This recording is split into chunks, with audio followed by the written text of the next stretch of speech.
පින කියලා කියන්නේ මහා පුදුම දෙයක්. නිවන් දකින්න යන ගමනේ පරලොව ඔබට තියෙන එකම රැකවරණේ තමයි රැස් කරගත්ත පින. පුඤ්ඤානි පරලෝකස්මින් පතිට්ඨා හොන්ති පාණිනං කිය. පුළුවන් තරම් මේ ලැබිච්ච මනුස්ස ජීවිතය අවසන් වෙන්න පෙර විශාල වශයෙන් පින් දහම් කුසල් දහම් දියුණු කරගන්න ඔබ දක්ෂ පිරිසක් බවට පත් වෙන්න. සම්මා දිට්ඨියෙන් යුක්තව පින්කම් කරන්න. පින් කරන්නේ මතක තියාගන්න මේ සසර සැප ලබන්න. අනිත් ඔය සංසාරී සැප මේ අම බොරුව. සැපේ තමයි හොයන්නේ. සැපේ තමයි කැමති. කරන්න තියෙන මේ වැරදි වැඩ ඔක්කොම කරන්න පුළුවන් තරම් අනුන්ගේ දේවල් හොරා කාගෙන හරි සැපසේ ඉන්න. හැබැයි බොරුවට කියනවා අනේ ඔය පින්කම් වලින් සසර දික් වෙනවා. අපි ඔය සැපේට කැමති නෑ. ධර්මයේ නොදන්නකම.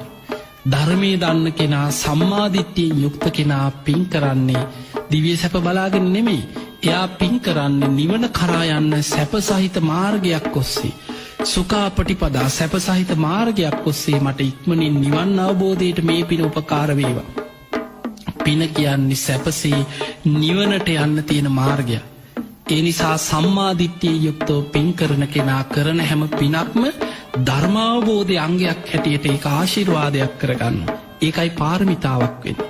ඒ නිසා නිවනට උපකාර වෙන ධර්මයන් අතර පාරමී ධර්ම අතර පළවෙනි මේක තමයි දාන පාරමිතා.